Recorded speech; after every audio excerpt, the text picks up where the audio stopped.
你有沒有想過，為什麼中國的富豪家庭很難保持長久的繁榮？今天我們要探討富不過三代的歷史詛咒和制度演進。你可能會問，富不過三代這句話從哪裏來的？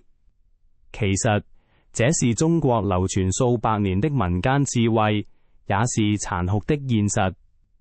在中國歷史上，財富的積累常與權力、時勢、政策緊密相連。財富的誕生往往迅速，消亡也同樣迅速。這背後的根源不僅在於家族內部的分崩離析，更在於制度演進與環境的變化。讓我們看看明清兩代的例子。徽商、晉商、鹽商等商幫曾輝煌一時，但是當政治環境轉變，制度保障消失，這些家族的命運也迅速崩塌。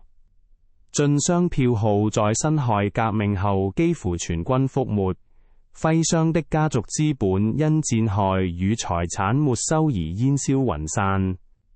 進入民國時期，上海的金融世家與江南實業家延續了這種命運。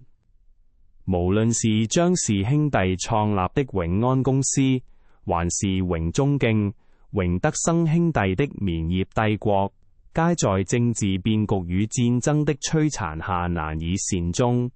這些歷史案例揭示了一個事實：在缺乏穩定制度保障的社會裏，財富從來不是永續資產，而是一種高風險的短期成就。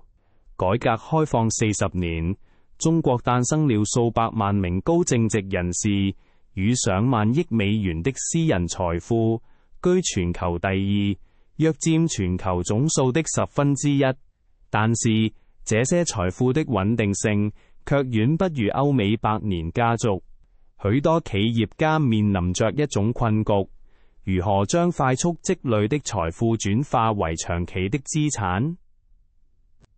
例如，房地產業的興起是中國第一波真正意義上的原始積累。從1998年房改至2021年，房地產企業幾乎成為民間資本最主要的增值通道。然而，當政策周期轉向，槓桿收緊，監管升級，整個行業由黃金時代步入存量博弈。許多企業主發現，過去的高槓桿擴張與影子融資不僅難以延續，甚至可能成為法律與資金風險。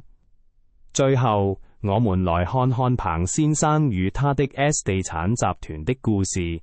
這是中國房地產企業國際化的縮影。彭先生早年就開始將部分資金轉移海外，購買境外物業。但是，隨着國內監管趨嚴，外資管控加強，他的動作也被外界解讀為資本外逃。2021年，S 地產集團出售股權與某知名機構的交易未能通過審批，成為一個分水嶺事件。今天的內容就到這裏。如果你想了解更多關於富不過三代的秘密和中國企業家的財富之路，請關注我的頻道。我們下期再見。